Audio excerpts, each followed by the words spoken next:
Welcome to the Elevation Podcast. I'm your host, Jonathan Mitchell. My guest today is one of the most extraordinary roasters and people I know, based out of Sarasota, and he drives up to Tampa every week to get his roast done for all of his clients. Adam Willis of Tyler Row Coffee. Hey, what's Welcome. up? What's up, Jonathan? Good Dude, to see you. Great to see you, man. You're looking great. Fresh haircut. Yeah, I made sure it was clean for this. Oh, did you? Oh, man. Everybody's like getting nice up instead of me. I missed the hair and makeup trailer, I guess. Yeah.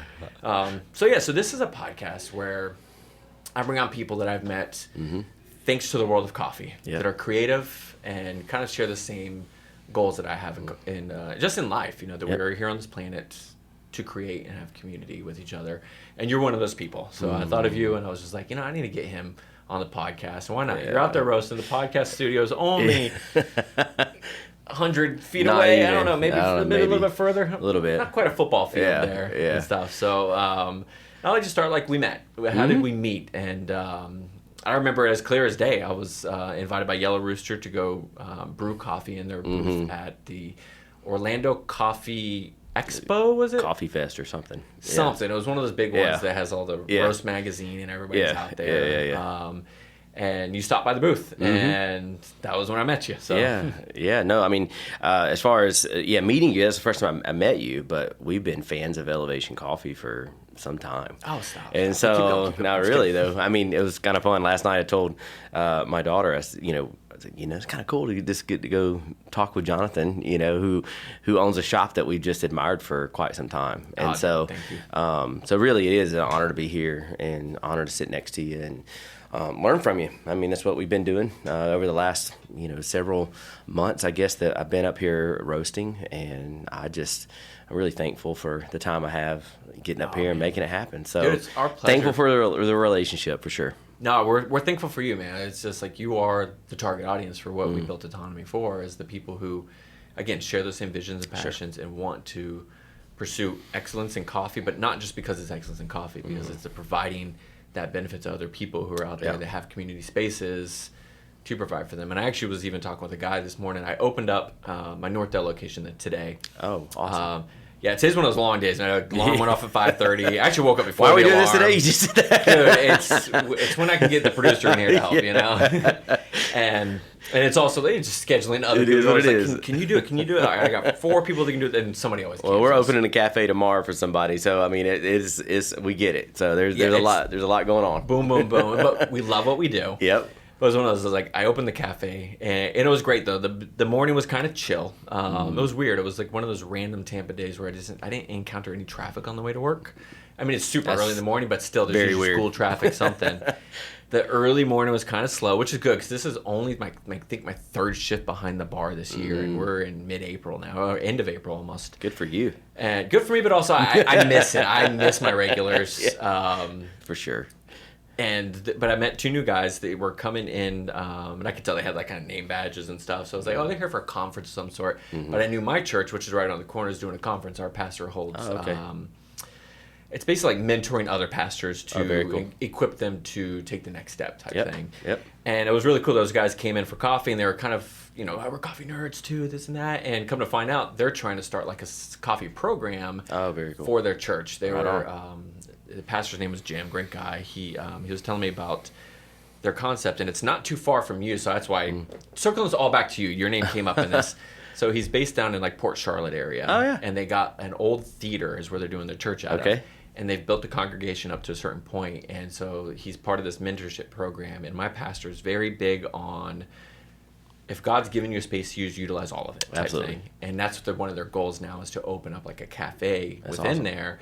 And they were talking with me, and I was like, hey, if we're too far from you, I got a guy that is your guy, and he's got like space in Punta Gorda. Like, I know you have like, you own property there, but I know you don't roast. I'm like, if you need help, and I can't give it to you because we're in Tampa, we're kind of far, and that's very cool. I've got a guy for you. Awesome. So anyways, it came full circle, and all because, thankfully I was invited to Yellow Rooster, and you were there, and you walked by. I don't know if it was that you smelled the Red Fruits coffee, or you were just like, I'm going to Yellow Rooster's booth. We just walking. We just checking things out, and I knew just from following you guys, that y'all would be up there. And then that's why we were there, really, to meet people, to experience what was going on.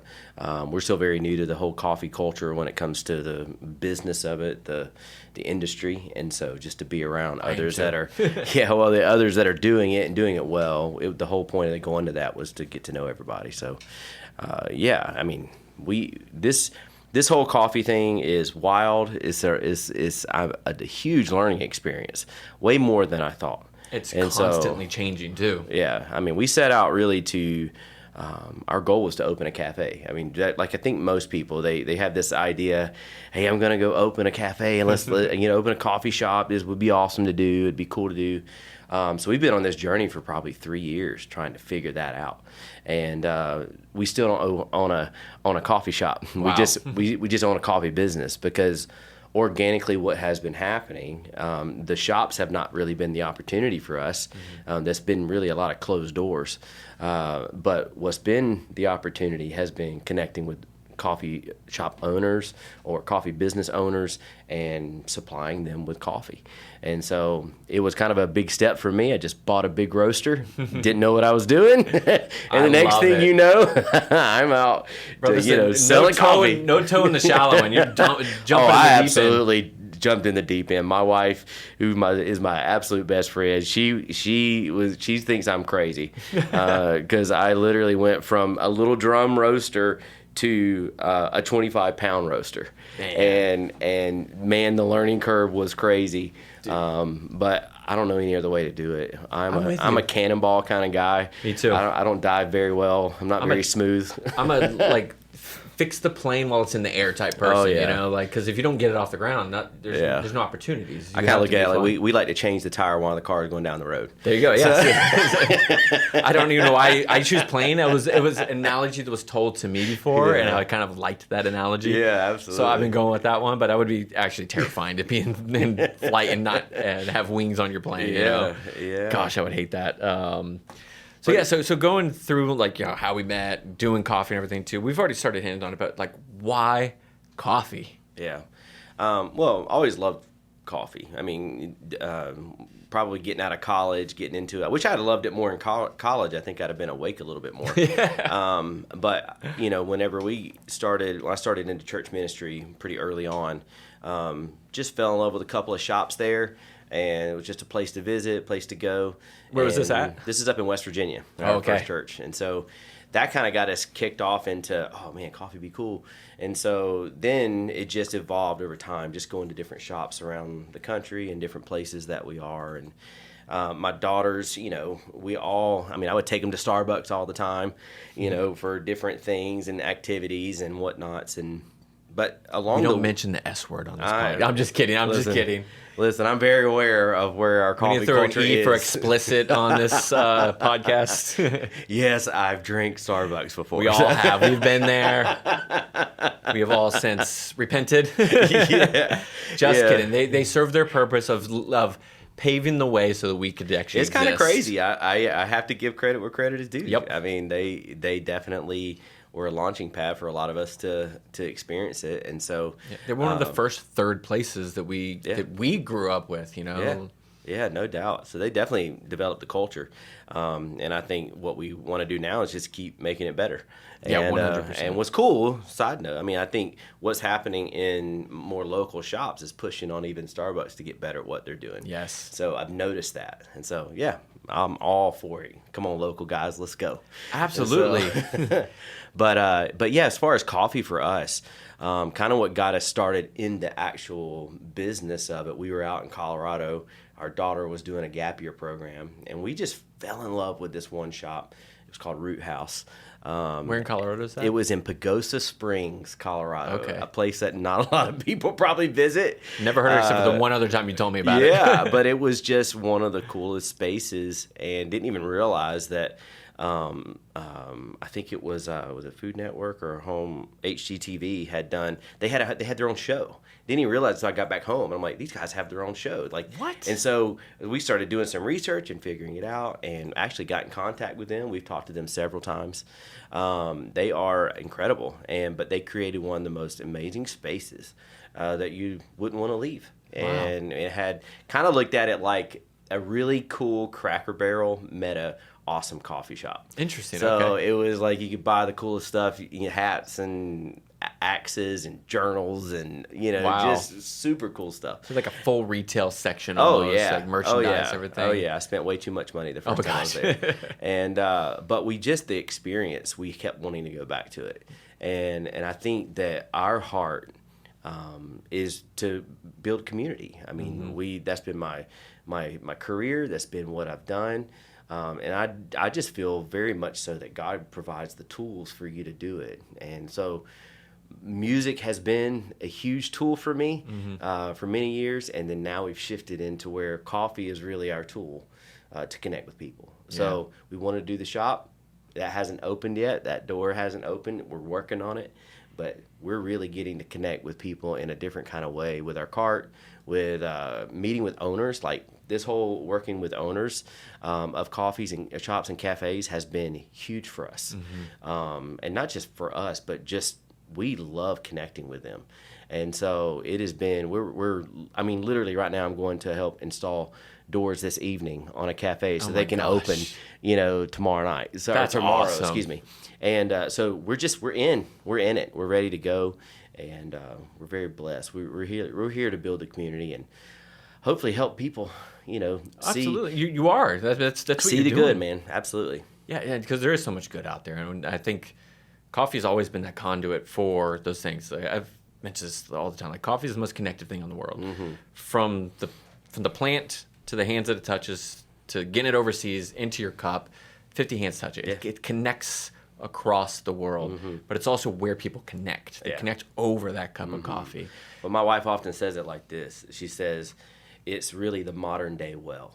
And so if you think about, you really probably should be interviewing her. It'd be a much Squeeze, where you different- at? But one of the things that we've learned is that this is where people gather. They gather around coffee, and coffee is what we feel like is kind of just a tool to get people into a space that says, hey, here's what's going on in my life. Yes. Here's what's happening. And so that is really, people just gather around it. And it's culturally everywhere. Yes. Different styles, different ways to drink it. Which but is it's so beautiful. Everywhere. Absolutely. I love that it's like that. It was, I think it was a report came out that was like 2/3 of Americans drink coffee.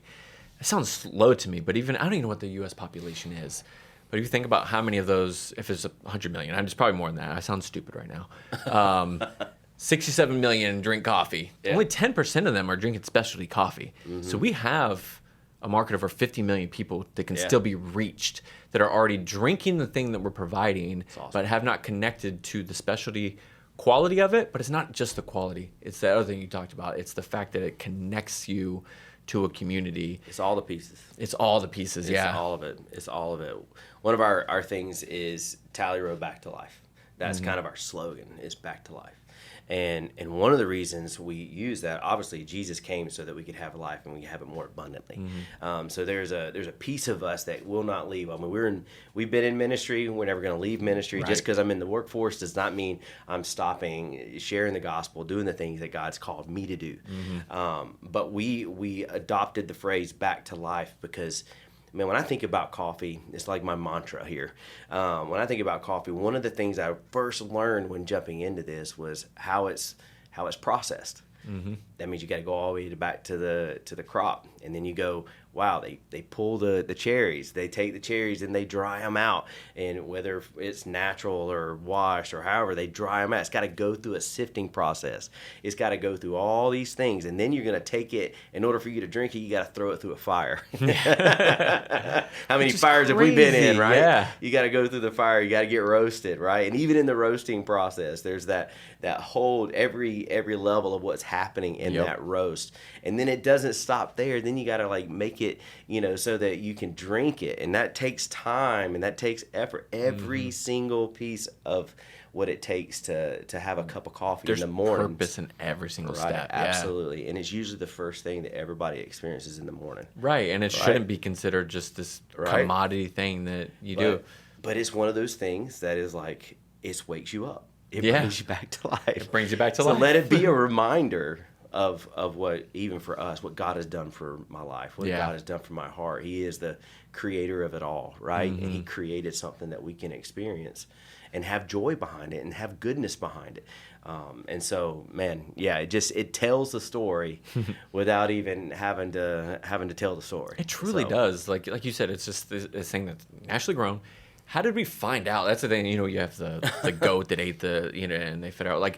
But like you said, that whole process is wild. That coffee even exists in the form that it exists in as a drink. Yeah, it's a seed of a fruit that we had to, like you said, we had to process it some way, wash it, natural process, honey process, whatever it was. We didn't know what we were doing. The farmers didn't know what they were doing at the beginning. And then you get to the point like, all right, you know what, this thing doesn't taste right. I'm going to roast it now. I'm going to put it. Nobody like tastes like a rock. Right. Who thinks these processes through? This is like, it's a miracle that this caffeinated beverage got into a cup for us and that we actually, thank you, Jesus, exactly. And it's, like you said, the caffeine part, it brings you back to life. But it's like the conversations we have over coffee bring you back to life. That's right. That's right. That's what it's all about. Yeah. I mean, if we're not about people, we're not about relationships, then what are you about? Yeah. What's the point? And so, like, it is very much the people business. Is again, back to coffee's my tool.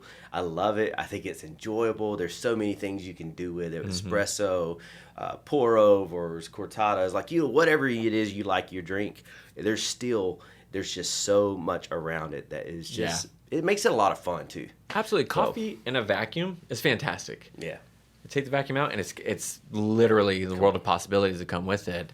And that's the one thing you were mentioning before. You wanted to do a cafe, but the doors have never been open for you. And I would always say, don't knock down a door that doesn't belong for that, because cafes are hard to keep up and keep running and keep going.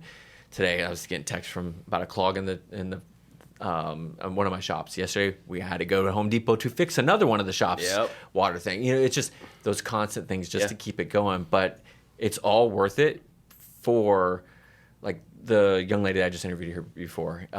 She has her own business now. I've known her since we opened because I met her and her dad first, because they were looking to open a coffee shop themselves. Because she was just a creative person. She knew she wanted to do something. But they became regulars. Their whole family became regulars. We go to their house to play board games with them now. So good. We would never have met these people. Absolutely. Everyone's right. She's getting married in 3.5 weeks, and we're invited to the wedding. It's just like those connections. That's somebody we would have crossed in the Target aisle and never have looked the other way. You know what I mean? But because of coffee, we are part of these people's lives now. We get to see them live. And I know the grandma. You know what I mean? It's just like coffee does that. And I mean, you can't name another thing that really does that. There are other great communities. Beer has a good community, but it doesn't do that. I would even, I don't know if this is controversial or not, the church has a good community, but it also doesn't do that sometimes. Yeah, it's usually churches happening certain times of the week. You have your small groups that you're a part of. You got to be intentional about that. Coffee is just an open door at any time, any part of the week. Usually, all throughout the week at any point, you can hit up, even if it is a Starbucks, even if it is a whatever, you can go into that shop. You usually can see some people sitting down, chilling, hanging out, being a part of the day. So, it is a different kind of thing. Yeah. And I think that's one of the big reasons we wanted to do it. We didn't want to just be on Sunday or just a certain time of the week. We wanted to be that open door. So, wherever you're at in your life, whatever's going on, you have a resource. You have something to come to. And so I think for the fact that you've been able to successfully launch a few shops says a lot about successfully. In my soul, successful. Financial, we'll see. You know what? No, the reward will be, 100%. I'll get to the end of my life and be like, you know what? I did it right. I hope that's the goal. To get to that point and say it was done right. And even to the just alluding what we were talking about before, there are certain hard questions that should be asked in certain settings that you can't ask, but I can ask over a cup of coffee. I can't, which is the crazy thing for me. I couldn't go raise my hand at a Sunday morning service to ask the hard question to the pastor, but he'd be willing to do it over a cup of coffee with me. Again, that's coffee. There's something about that is just so magical. I mean, when I was serving, or at least working vocationally with the church, and I did that for over 23 years, I think is what I did. And I would say, that's most of our pastoral conversations that we would have, time would be right there at a coffee shop somewhere close by that we could just sit down and look at each other and just chat, talk. And it was just that kind of thing. You weren't really thinking about the coffee, but you're engaged in conversation. And man, I can't imagine not having that kind of place to be at and to do that. And so, yeah, it's incredible. I think that is exactly what it is. Yep. And then on top of that, you're able to help other people provide building communities with the coffee you're roasting. But one of the things that I think is really cool with you is that you bring your kid into work. Your wife's involved in the business. Absolutely. Your other kids help with the pop-ups and stuff. Yeah. Having a family work in the coffee business, like what's that like? That's a great question. And it has many ups, and if they're going to see this one day, or they're going to watch this and go, "Oh, we'll tell you the truth." But yeah, no, it's got we'll have a kid tell all after this. yeah, bring them in, and we'll ask them what they think. But yeah, no, it's been really good. I mean, for the most part, obviously we've had to work through things and learn things. One of the reasons we really jumped into it too was my daughter. That was something that she really wanted to. She said, "Let's open a coffee shop one day." Her and I were talking about doing it, and yada yada yada. So it kind of inspired it as well that we would do that. Now she may do that or she may not do it. It's now our baby, but that's totally up to her. But she takes care of our cart. She knows how to. She actually just did some training with a cafe. That's so cool. Which is really cool to kind of see us kind of go into that level of going, okay, here's, my wife says it all the time, the highest level of learning is teaching. And so whenever you teach, that means that's also you continuing to learn yourself as you teach. And so watching her even explain how to steam milk, how to, pour it in your cup and work through your art, all that stuff is a big deal. But anyway, how we do it together, it's just been awesome. I mean, my wife and I often talk about just the different gifts all of our kids bring. Yeah, that's cool. And so, whether it's administratively, whether it's muscle, whether it's creatively, we are very blessed to have some kids that really they're into it. They haven't always wanted to be. I mean, to be honest, they're like, "Would you stop talking about coffee?" Because I was like, I couldn't shut up about it when we first started. It was still like, can't. Still can't, right? So I mean, like all these, I'm roasting coffee and I'm figuring this out and I'm talking about this and I'm dreaming about that. We're working through this. I mean, like it was boom, boom, boom, boom. They're like, "Dad, can you just shut up for a second?" But Mom, get down. Yeah, like get control of it. But no, it's been really, for the most part, we have really learned how to work through it with the different things that are going on. I mean, Molly comes here and works with me a lot here at Autonomy Lab, and so just bagging, logistics. She has been just doing phenomenal in that area. Headphones in, she's locked in alpha mode and getting this thing done. Yeah. Even today she couldn't come, but she made sure I had everything ready to go in the car. What a trooper! Oh my gosh! And so yeah, I'm very blessed by her. And then my daughter my daughter Hallie, who really she's more of my barista and training, and then Molly, who works in a lot of the logistics. Everybody has worked the cart. Squeeze has learned. She's jack of all. She's incredible at marketing. All of our social media stuff is done by her. My wife's name is Squeeze, by the way. Yeah. And so yeah, it is her nickname. She's had it since she was a baby. But yeah, so my daughter Carly, she is up in DC right now, but she's phenomenal with marketing. And so she's been working on the website. We've been brainstorming all sorts of ideas. And so cool. You have an entire network in your house. I do. You don't have to go outside of that are all creating. What a blessing. And we do pay them. Why? No, I'm just kidding. But it is very helpful to have them there. Yes. It's kind of crazy. And then my daughter Bailey, she's just really young right now, but man, she's a joy and just gives hugs and takes care of us in so many other ways. That is just very helpful. So I'm very, very, very thankful for my family. You gotta have it. There's no way we would be where we're at doing what we're doing if it wasn't for this crew. And I mean, all of Squeeze is literally just work. So we work with a lot of ladies that own cafes, which is awesome.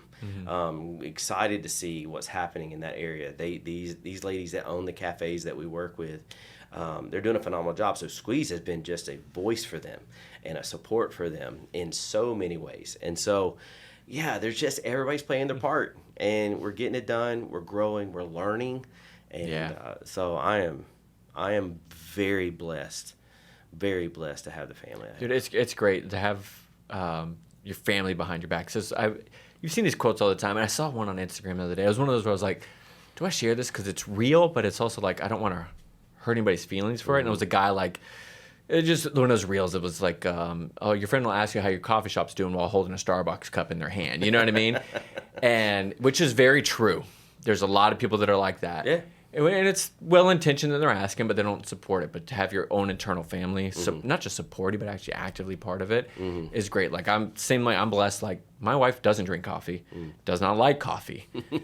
She likes the smell of freshly ground coffee, but she doesn't like the smell of coffee while it's being roasted. You know, she's very particular, but she will still come in here.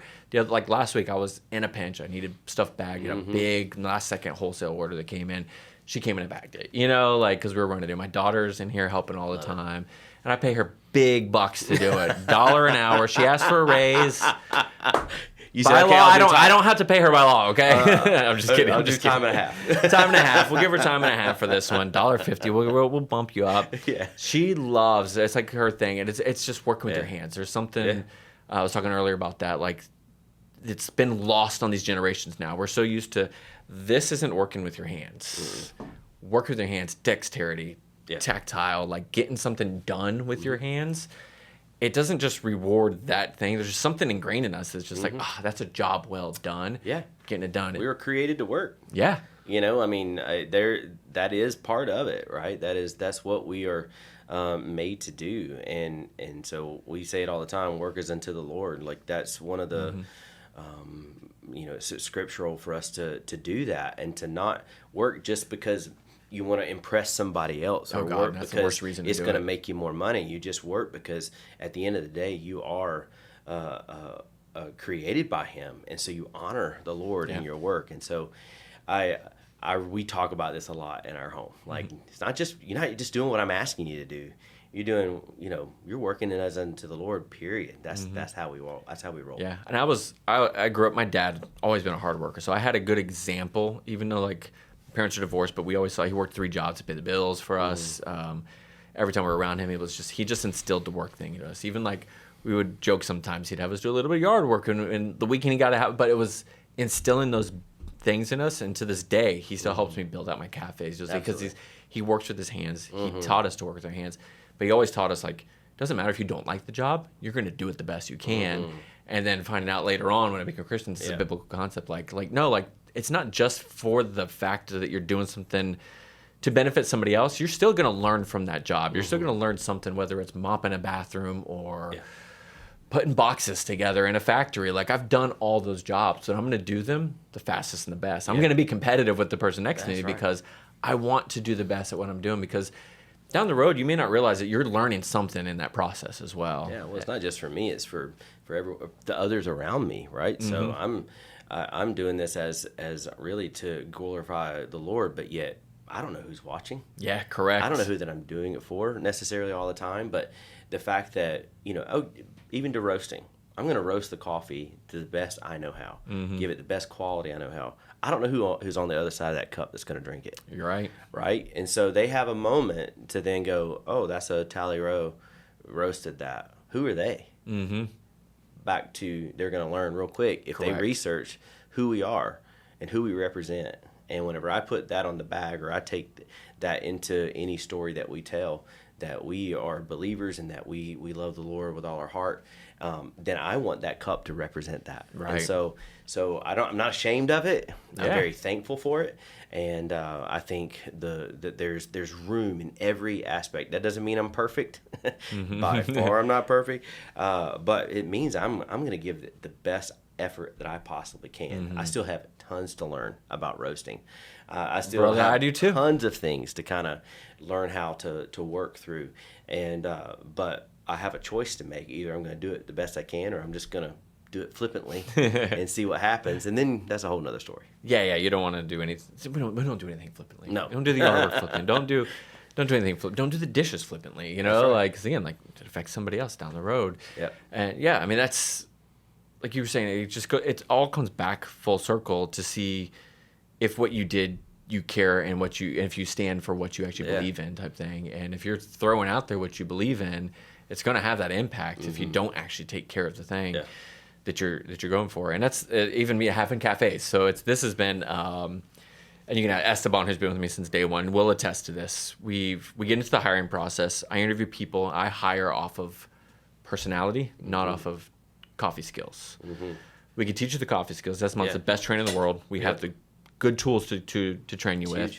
And we have always had a hard time staffing for Sundays because we end up hiring a lot of Christians who have those same, and I mean, we hire people in our Christians as well that are also fantastic workers, and they're willing to work Sundays, stuff too. But we've always had the hardest time staffing, and we're always short-staffed on Sundays, which usually means I got to work them, and stuff. So, but that's fine for the most part. I did it for like the longest time. This year I've been blessed to be able to actually go to church on Sundays for a long time again.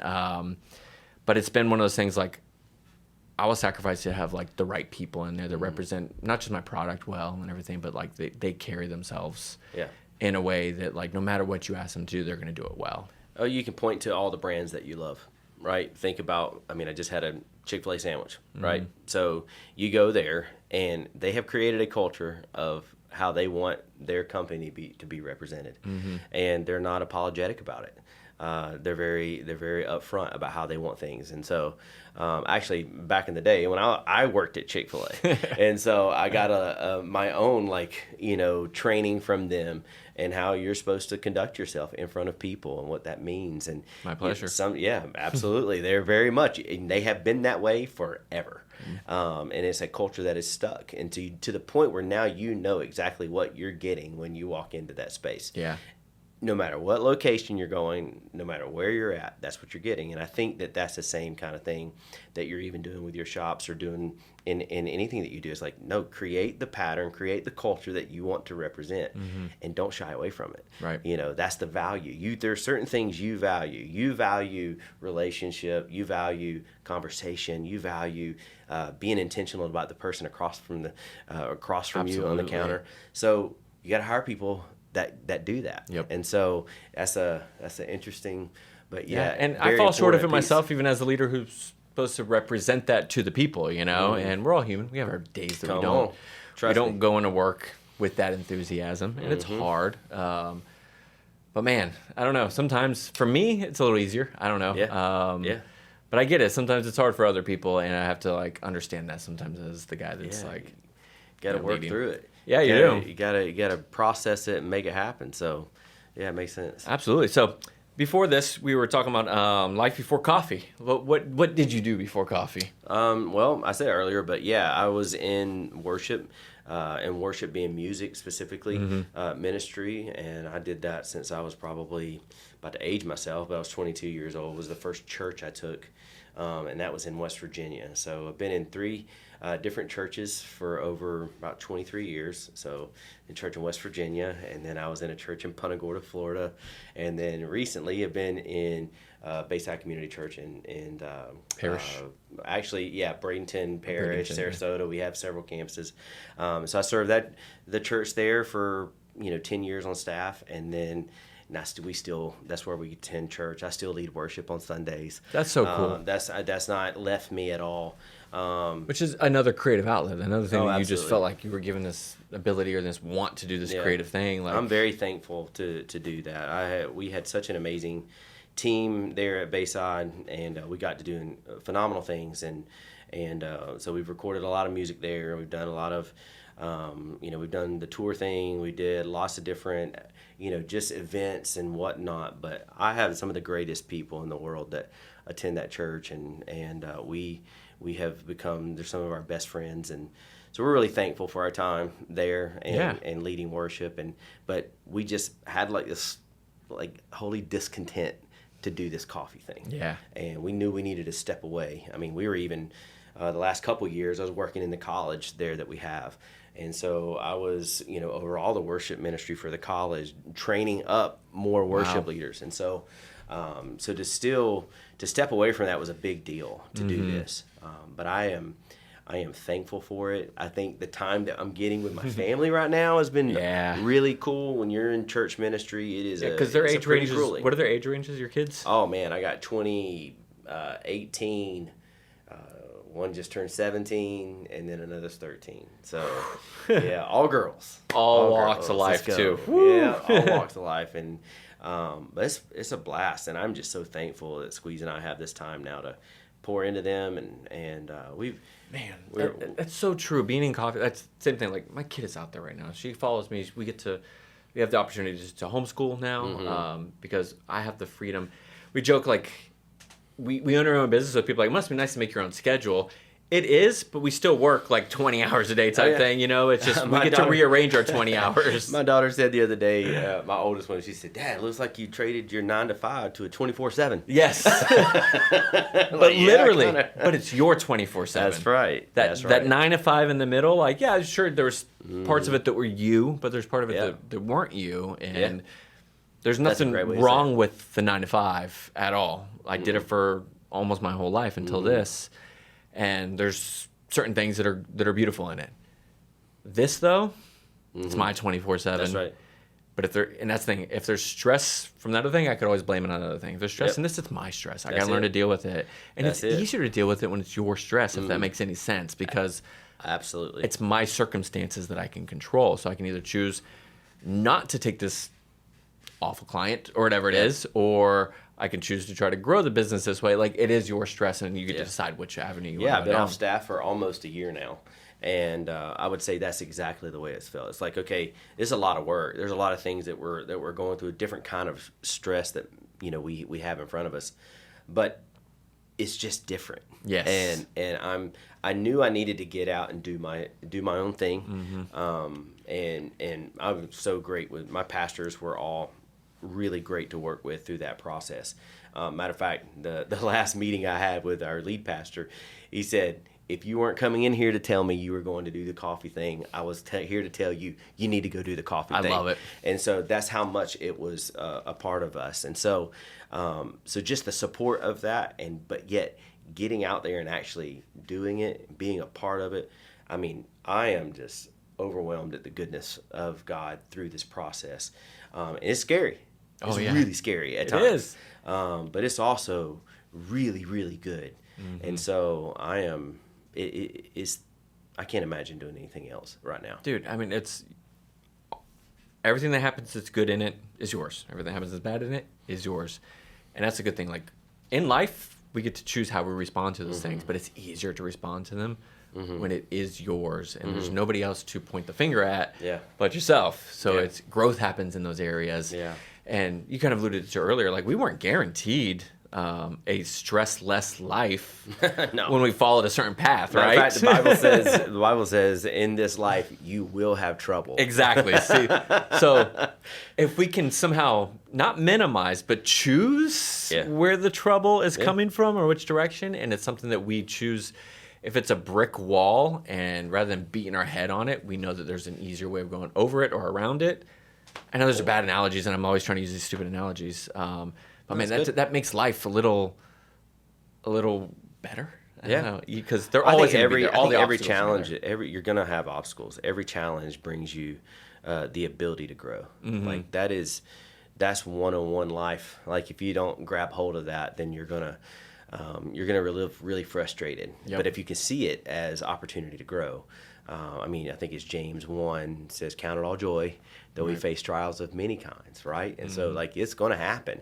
But why do you do that? You do it so that it can build your perseverance. He can make you more mature, and, the endurance to do it. So one of the things that I've been involved in my life, especially over the last 10 or 15 years, is endurance sports. I run.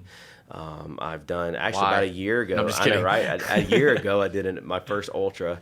So I did like a 35 mile run in up in the mountains of Georgia. And again, why? It's that weird, crazy, that it was kind of a wild thing whenever we were up there and we're in the woods. You're running in the woods the whole time, and we're probably about mile 20. Now, up to this point, I've already fallen, I don't know, 5 or 6 times, like tripped and just like smashed my face. I mean, it was horrible. Like, but it got to about mile 20, and I just stopped in the middle of the woods, and I just yelled to the top of my lungs, got it out, and I finished the rest of the run. That's and so, great. like, it was something about just pushing through, getting to the other side of it, not worrying about, like, instead of worrying about getting to the end, it was like, just take the next step. I love that. Just hit the next thing. So I got in a stride. So when people ask me about that run, I just tell them, like, listen, it was the last 10 miles were my favorite. Oh, wow. And so Sounds like it would have been less brutal, but it would. It does sound like that. And most people said, yeah, that was like the worst part. But for whatever reason, the lesson I needed to learn was to get through the first 20, and then you're going to learn how to run this thing. So when I got to the end of it, whenever I saw a hill, I hiked it, and then whenever I saw a downhill, I just kept running. That analogy speaks to business right there, too. Absolutely. The first 20 miles is the roughest. You're going to fall. You're going to scrape your knee. You're going to hit your head. You're going to, and that's what we do in life. We get the opportunity to either complain about the obstacle that runs in our way, or find a solution to it. Yeah. You found the solution. That's right. You let it out. That's right. Let that wild man I did what I needed to do. It's still echoing in the Blue Ridge Mountains. I don't even know. Yeah, I don't even know who heard that. I don't really care. Exactly. You didn't care. I was in so much pain. I was like, I got to get through this. And so, I love it. There were so many things. There's so many exit signs, right? Oh, exit here, exit there. And you're like, no. Actually, there wasn't really an exit sign. The only exit was to get it over with. Oh gosh, right? Like you just call the helicopter in. Yeah. You gotta press on. But I think that's it. There's a lot of times right now in this journey of, let's just call it life, the life journey. There is not, like, we're all going to die one day, right? And so we're all going to. That's going to be the end for all of us, right? But how we live it along the way is really our choice. And I can't live your life. You can't live my life. I can't live even my wife's life or my kid's life. I can only control what I can control. Like, that's it. And so I have to, for me, it's every day just giving myself, my mind, my heart over to the things of the Lord, and learning that when you do face trials, you're not alone. You're going to be okay. And just take the next step. Take the next step. One of the things my wife and often I will, when we get like really in a mess of a day, like it's just a rough day, we're like, just finish today. Yeah. Finish today. Quit worrying about tomorrow, right? 100%. Don't worry about tomorrow. Tomorrow has enough trouble of its own. But just finish today. And I think those things, whether it's business, whether it's sports, whether it's whatever you're dealing with, if you just learn to just finish the day, finish today, a lot of times that can bring a lot of relief to your mind and to your heart. Absolutely. But too often we're getting caught up with our 5-year plan. Too often we're getting caught up with our, here's what we do in a year. Hey, what's going to happen next week? Is this going to happen? And I'm the same way. I mean, my wife, she'll tell you right now, you act like that. Yes, I know. And you have to keep reminding yourself. Remind yourself, hey, let's just finish today, and then we'll worry about tomorrow. Yeah. And so. Yeah, if you stick to, call it a 5-year plan, I had a 5-year plan, that did not go to plan, right? COVID happened in the middle of it. Yep. Inflation, Suez Canal issues, whatever it was. Tariffs. Everything has hit. But I have a coach, and he said the same things. He goes, if I would have stuck to my plan too, I wouldn't be doing this thing that I'm doing right now. He goes, you have to be, like, I don't remember his exact quote, but malleable in your plan, Absolutely. Like, you got to know what the goal is. Yeah. But there is no end to your thing if this is what you truly want to do. There's no end goal to it. The goal is living it, doing it till the end of your days because you love doing this thing. And in the process of that, you might be given a different opportunity that you never saw coming in your 5-year plan. Yeah. I didn't plan on opening Autonomy Coffee Lab in 5 years, and it happened, That's awesome. And it was always one of those long-term, that'll never happen goals, I had different other goals that were smaller, and they didn't happen because something else got in the way, or small issues got in the way to stop the smaller ones from happening. Like one of them was literally like, I just wanted to go to Colombia. Like that was my goal. In 5 years, I want to go to Origin. Let's go, Jonathan. I never made it though. But you know what? I have met at least 7 farmers and producers. I think Colombia's coming here. Colombia's coming here, That's exactly. right. And then like this Friday, Colombia's coming here, And so the plan shifted, right? Yeah. If I would have kept knocking and saying, no, it has to happen this way, then I would never have had the opportunity to. It breeds a lot of frustration. It really does. It breeds a lot of frustration. And one of the things my pastor, Pastor Randy, had said multiple times to me personally. He's like, Adam, hold your hands out. You hold your hands out. You're like, this is how you're postured to hold things. You're never postured to hold it like this. If you sit here and you grip it, you hold it tight, man, God can't do anything with that. He can't. You're too busy holding on to this plan, holding on to this thing. It's got to happen this way. But if you hold it like this, then He has room to move. You're still holding it. Mm-hmm. You're still responsible for it, right?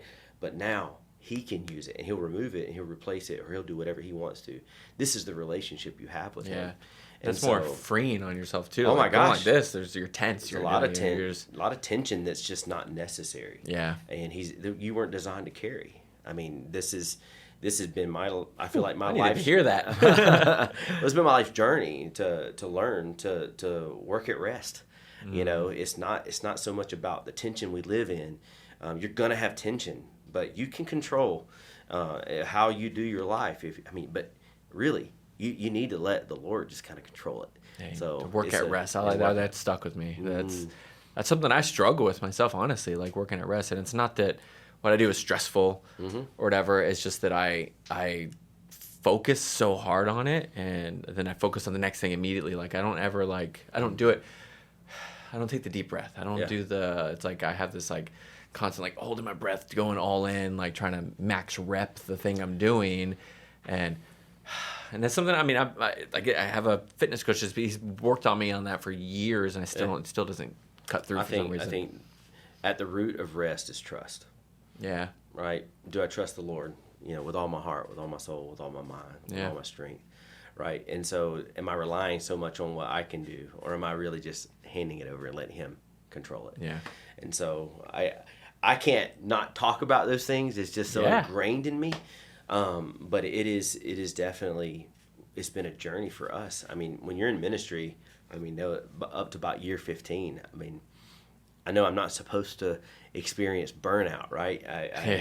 But I hit a hard wall, you know, and so it came out in anger. It came out in just lots of frustration that really no one wanted to be around me. And so I had to get into that. I can't imagine season. that. You're so likable. Again, let's just bring the family in and they'll explain it.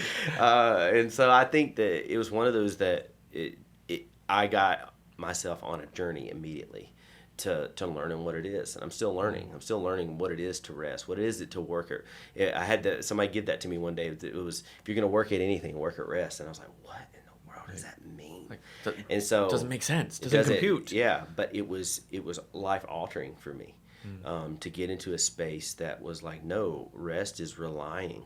Rest is trusting. Rest is just, you don't have to have every answer. Right. And so you can let others do these things. You can know that you don't have to have the answer to all the things. And jumping into the coffee thing, when we jumped into it, we thought we were going another direction. Matter of fact, when we resigned, we were in negotiations to buying a shop, a very prominent shop, and after we got through, I resigned and all that, it didn't happen.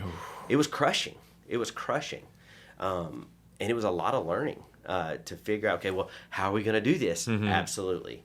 It was, are you going to do this or are you going to do this? You going to hold on to your little plan? Right. Or are you going to trust the Lord with all your heart, with all your soul, with all your mind, with all your strength? And so that has been, bro, that's been our journey. That's been, when you talk to Squeeze and I, you're going to get this conversation pretty quickly because it's just been, it's what we've been walking through. No, I love it. And I think there are many, many people that are going through the same valleys, if you want to call it a valley, and it's great to see that there is light at the end of the tunnel. There is, but it doesn't mean there's not going to be another valley. Yeah. And the thing, like you said, we're not promised anything. Like I wondered if I would even get to say this because it was like the little phrase. There was a song that was put out many years ago, and did you write it? No, I wasn't part of this one. But the phrase has never left me when I first heard it, and it's kind of crazy that it stuck like that because I don't listen to the song often. But it said, "What used to seem like a rainstorm now feels like a simple rainfall." Like what I used to deal with that used to just go be a big blow up or used to be a big issue. If I face that same issue I'm not near as worked up about it. You know, it's just the issues don't seem like what they used to be. Yeah. So when I hit the valley, I'm in a valley. Okay, I know what to do here. You Right. know, like, exactly. So I don't know if you knew this either, but 2 years ago, I think it's 2 years ago when we had the hurricanes. We had 3 hurricanes. Our house flooded. We had up to 3.5 feet of water in parts of our house. Wow. Flooded our barn. Flooded my roaster. Wow. So I mean, right before it was coming in, I run out to the barn. I'm picking up the roaster. That's right. Putting it We on talked blocks. about You know, trying to get it up out of where I didn't know what was going on. We just knew the water was I don't rising. understand. A 10 kilo, was it 12 kilo roaster? 12 kilo. Those things are heavy. Yeah, fortunately, I've got a very large neighbor. Can like help me lift stuff. 600 pounds probably. I mean, it's huge. Yeah, it's huge. insane. But I'm telling you, talk about learning how to walk through and navigate hard times. Yeah. But to watch, my wife started doing, we started just doing thank yous. Like, here's what I'm thankful for. Every day she would post it. I'm thankful for this. I'm thankful for this. Because that's where you get to, like, okay, what are you thankful for? Yeah. Like right now, I'm super thankful for my family. I'm super thankful for, we survived it. Absolutely. That these seasons, like that was one of the hardest seasons, but it was one of the most, like, I felt more peace through that moment. Yeah. Wow. Through those months of doing it, there was a lot of frustration.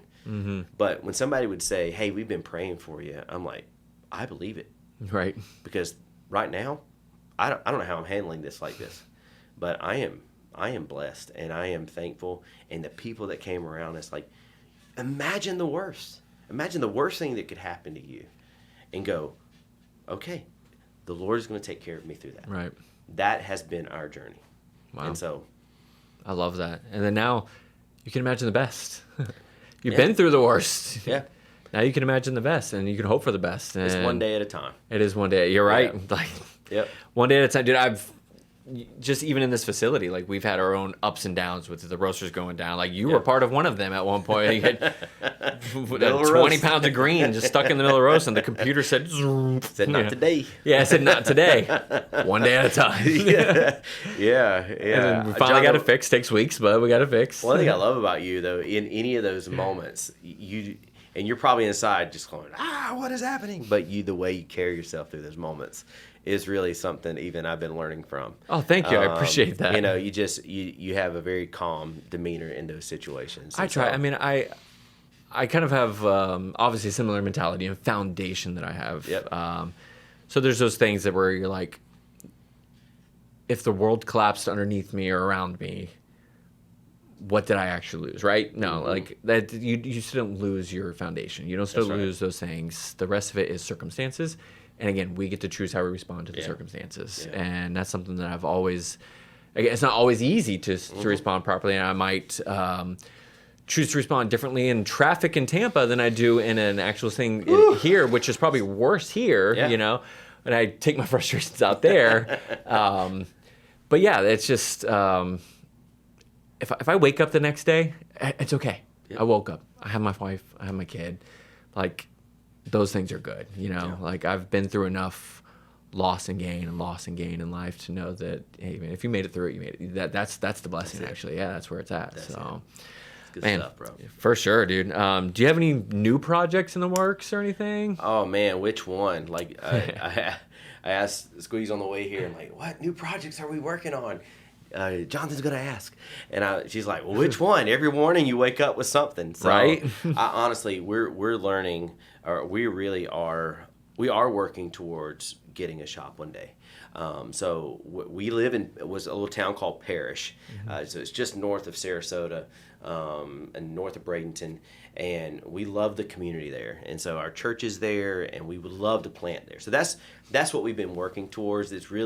That's always, until that probably happens, I don't know that I'm gonna truly settle down. And so like we're working towards that. But on the other side of it, just we really are wanting to grow in our capacity to serve the cafes and to make sure that they're taken care of, whether that's with their machinery, whether it's with, providing great coffee or new coffees. Every shop has its own thing that they're kind of working through, or just consulting them and taking care of them. Like we're actually inviting all of our shop owners over to the house here in a couple weeks. Wow. To basically just have a dinner with them all, and hopefully create even a network within these shop owners that is so cool, that they can have just kind of a round table type discussion and about what's working for you, what's not working for you. And again, this is just us taking concepts and things that we've known and how we've networked in the church for many, many years, and hopefully bringing it a little bit into the cafe world. Right. Because I do think a lot of these owners are working so hard. Like, we watch them work so hard and not get a lot of support, and not have an opportunity for that. It's lonely out there for a lot Absolutely. of cafe owners of a small business in general. There's a lot of front-facing things that don't seem like it, but on the back end, there's loneliness out there because they wonder, is anybody else struggling like him? Is anybody wondering if they're going to make payroll this week? Like, I've been through those things, and it was one of the things, again, when my coach said that, like, he ran one of the most successful gyms in New York City for 15 years. He trained Hugh Jackman, Ryan Reynolds, all those guys, and he literally told me one day, he was like, I almost missed 37 37 payrolls. People don't know that. Wow. Yeah, and it's just like, because all they look at it and then they see him train Ryan Reynolds, they're like, well, this guy's an overnight success. He's like, I had 25 years in the business doing this to get to that point, and went through all the struggles, know. And I get to, we're getting a real, before we even own a cafe, we're getting a very up close and personal look at how those things are being done, and watching these owners kind of walk through what they're walking through. We got a couple of girls that are opening a play cafe right now. I saw that on Instagram. Watching them work the way they're working, learning coffee, learning espresso machines, as well as building these playhouses and all this amazing stuff, in an incredible space for these moms and these parents to bring their kids to and enjoy coffee. Like, it's incredible. Like, it takes a different kind of person to say yes to something like that. Yeah. And I was even telling them this morning, I said, these hard things they're just going to make you better. And don't lose heart in the middle of this, because you got a lot in front of you. But man, to watch the way these business leaders and entrepreneurs are doing life, man, I'd love getting up next to it. And so really, we're just going to keep growing in that. That's the big project. I love that. That we're doing right now. The big project is just get better. It's needed, and you're bringing, like you said, that dinner. My gosh, my heart warmed up when I heard that. Like, what a cool thing, because it could open up other conversations for them that 4 of those business owners might all be thinking, but they're too scared to say it out loud. You know, or who do you say it to? Right, exactly. Because sometimes you think you say it to the right person, and they don't have the answer because they're struggling with it as well. Those things are all too real. Yeah. Cool, man. I got some. I got to rephrase what I'm calling this, because they're not rapid fire. They always go branch off into other things. But this is kind of just the end of the thing, just more fun questions type thing. What's the most memorable cup of coffee you ever had? Oh, man. Memorable cup. Man, I'm being brought really back to right here. Just you have 2 that I have had. The papaya. Okay. It's just really good. But there was another floral one there that you gave me a couple months, like one of the first times here. It probably was the Edwin Narenya Black Honey Cedra, maybe. I think that's what it was. Yeah. And it was such a unique experience. Yes, very unique. And so those were the 2 that I would say immediately, like, that cup of coffee was like, whoa, that's incredible. Okay, awesome. So, and just the environment. So I'm at the roaster, enjoying this wild cup of coffee I've never had. So, yeah. That's part of it. The most memorable cup sometimes isn't necessarily the best cup you ever had, but there's a surrounding aspect to the memorable experience you have with that cup. Like, my most memorable cup, same thing. Like, I've gone back and had that same cup. Objectively, it's not a great cup of coffee, but at my time of life, when I was only drinking McDonald's and Starbucks and all those things, and I had that first clean cup of coffee, I'm buying a roaster, because that's what they did. That's what was different about this. It's freshly roasted, and they didn't burn it. That was it. And I was like, so I can get that in my cup of coffee when I'm working full time and going to college. Add a bunch of stuff to it. And I don't have to add a bunch of stuff to it. I'm sold. That's awesome. What is your coffee order when you go to a cafe? Well, Okay, so I'm a sucker for a specialty menu. I love it. I love a good pour over. I love drip. I will try a drip a lot of times if I've never been there. I want to see what that's like. But really, I want to try what flavors you're mixing together. Okay. And so I really do enjoy like going to the shops and seeing what they've creatively put together and making it happen. A shout out Daycation in St. Pete. Gosh, yeah, they threw kill some it. wild stuff together. I was like, this is crazy. And so that's one of the things that drew us to your shop. You had some really creative drinks. That was all Esteban. I'll give him all the credit to that. He's always done really that. good. And even Van, our head baker, she pitches in ideas for those because she has that culinary mind. She's just like, this will pair well, especially if she knows what espresso we have on. She goes, this will pair well with that. I love the art of that. I think that's really great. Obviously, you got to have good espresso, good cold brew to make those things. So the roast matters. But really, in addition to that, creating great flavors is awesome. That's cool. So then what's your favorite specialty drink that you have created at Tally Row? Oh, man. So as far as created, my daughter created... It's really nothing wild, but maple bourbon latte is like a standard for our cart. Like anytime we go out, people want maple bourbon syrup with their lattes. It's just hooked on it. It's like they expect it. You can't not have it on the menu Cannot anymore. have it on the menu. It's going to be there. But recently, the chocolate covered strawberry has been an absolute hit. And so I don't know what it is about that. When I was doing Starbucks before, the specialty world that I'm in now, it was always a mocha. I'll have a mocha. I'll have this. We're a skinny vanilla latte guy. No. And so, give me all the things. But whenever she created that chocolate covered strawberry, she's like, "Dad, you gotta try this." That's great. And I'm telling you, it's a hit right now. It's a standard. And which coffee were you pairing that with? Oh, so actually, the Red Bomb from Los Cedros. Those coffee people. Those coffee people. We were actually doing it with that, and that's where it was like over the top. Dude, that coffee, I already loved that coffee before because we've carried it at Elevation, and then I was just at the SEA Expo, whatever it was, out in San Diego, and they invited me to brew in their booth with Juan David, the actual producer farmer of that coffee. So cool. So I was literally like, it just gave me that extra appreciation for that coffee with him explaining like what he goes through. Yeah, and how he's developed the farm into a specialty coffee farm and stuff. And now you're just kind of like, okay, I already liked this coffee. It was already special. It already had those fruity notes that I like. Yep. But knowing his heart behind it, again, when you get the full story, you're just kind of like, oh my gosh. Well, it's kind of interesting to hear that because what we called the coffee as far as marketing was called Love Letter. And so, and we think about like it just drew us to that name. Actually, my daughter Bailey said, "Call it Love Letter," and so we're like, "That's such a cool name." And then it just works with the coffee. What an amazing! I still have some. So I'm actually hoping this summer to reintroduce it.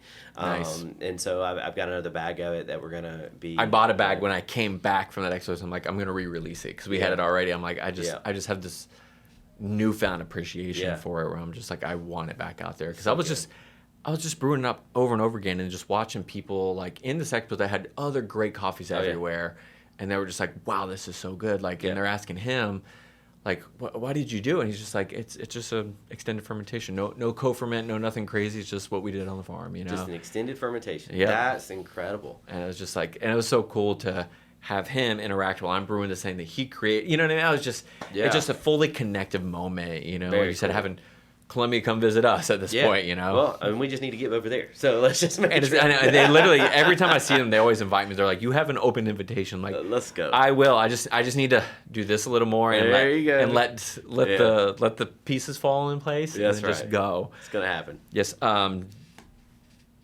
going to put you on the spot here. What is your coffee hot take? Coffee hot take.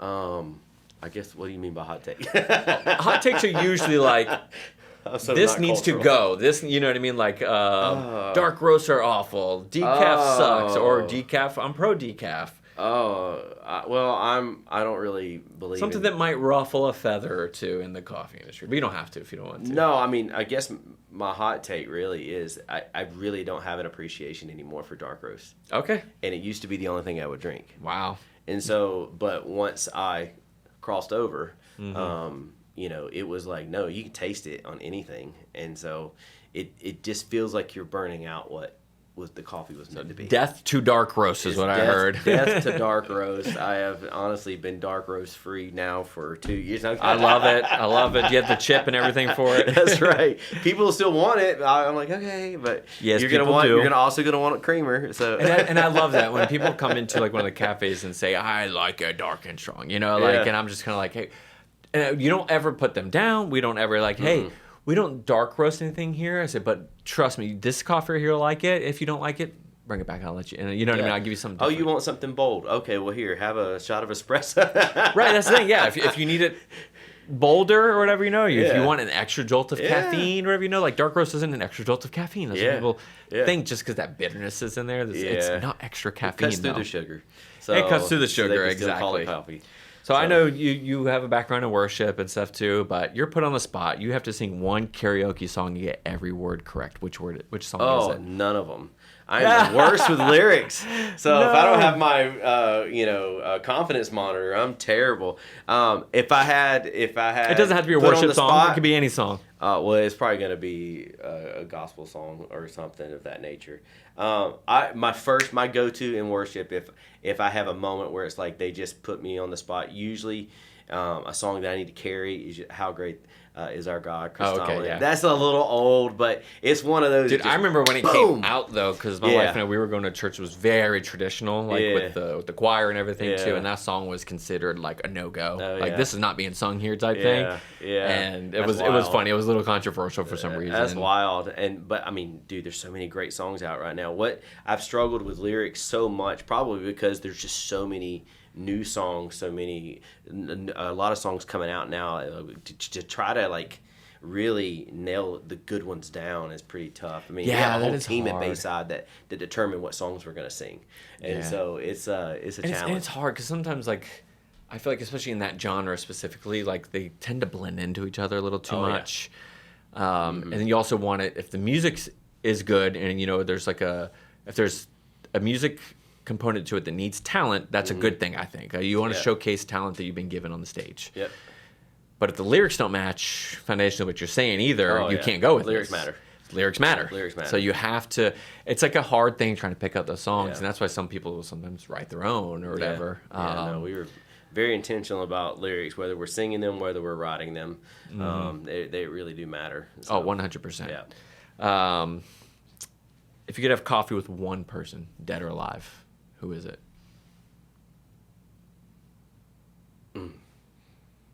I love having coffee with my wife. Oh, I'm serious. I love it.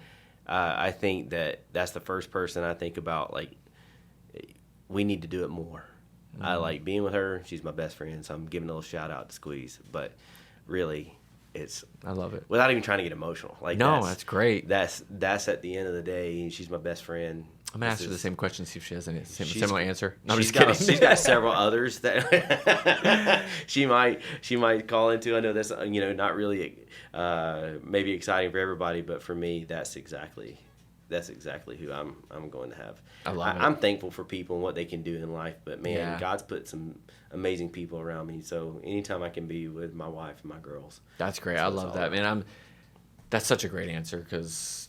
Most people, when I ask that question, you kind of usually close out the podcast because it takes a deeper second. It's a little more like serious question, and a lot of them are people who have either passed on. There's been those. It's I think that's the first one I've had where somebody like chose somebody who's still living, which was great. I love that we're kind of getting because for a while I was getting a lot of grandfather answers, which is a great answer. Nothing wrong with that. If there was somebody passed though, who would you pick? Somebody that has passed. I mean, man, you say granddad. I mean, I haven't seen my granddaddy since I was 14, so that would be awesome. But it would be my grandmother. Yeah, so she was an anchor for me in so many ways. I think we all felt like we lost somebody that prayed for us every day when she passed. That's and important. Grandmama Willis was just an anchor for our family, and so. Yeah, if there was somebody there, I would love to just see her again. She had a lot of wisdom, and that's great. She cared for us in a lot of ways. We lived right down the road from her. I mean, like I could go to her house every day. That's so great. So yeah, that'd be awesome see her again. Yeah, one day, right? And she'd be so proud to have a cup of coffee from Tally Row. So Absolutely, she would. So, speaking of wisdom, then, what advice do you have for somebody out there that was in that situation, where they're just like, hey, I've been through the ringer. I need to chase my dream. What advice do you give them? I mean, be thoughtful and do it. But you got to be thoughtful in it. You can't be careless. And I think steward it. I think whenever I think about the dreams that God's given us, he plants them in our heart, but he doesn't want us to be unwise with them. And don't let fear get in the way of that. So you can be fearful up to the point where you never take the step. Cool. I was almost there. You also need to know where the resources are coming from and just begin to trust there. So for me, it was trusting in the Lord and going, okay, let's not sit back. Let's do this. And it took a while. It took a minute for me to go, okay, we're really going to do this. We're going to do this. And so I remember the moment. It's kind of a funny one. We were down in the Keys, and I came out of the shower and I looked at Squeeze and said, all right, we're doing it. I'm gonna resign. And, wow. And she's like, really? You're saying this now? Were you on vacation down there? Yeah. Oh my gosh. It's usually vacation. It usually gets just. But no, it was that. And then it's confirmed. Like, the conversations with Pastor Randy and some others, they're like, yeah, no, this is right. And God has just shown off. You had to take that first leap, though. Absolutely. Yeah. Absolutely. We have a responsibility in this. And so, and I'm willing to go for it. But it's like just walking on water. It's the same kind of thing.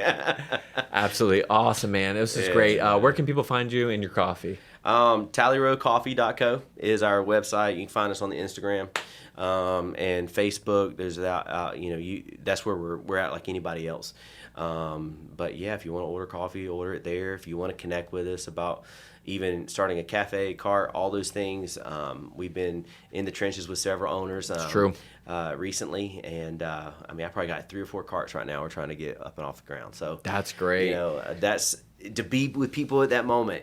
Like we're ready to dream with you, and see what we can do. Yeah, that's a quote right there. Yeah. We're ready to dream with you. Thank you so much, man. Yeah, this was a pleasure. Thanks, Jonathan. Thanks. Absolutely. You're amazing.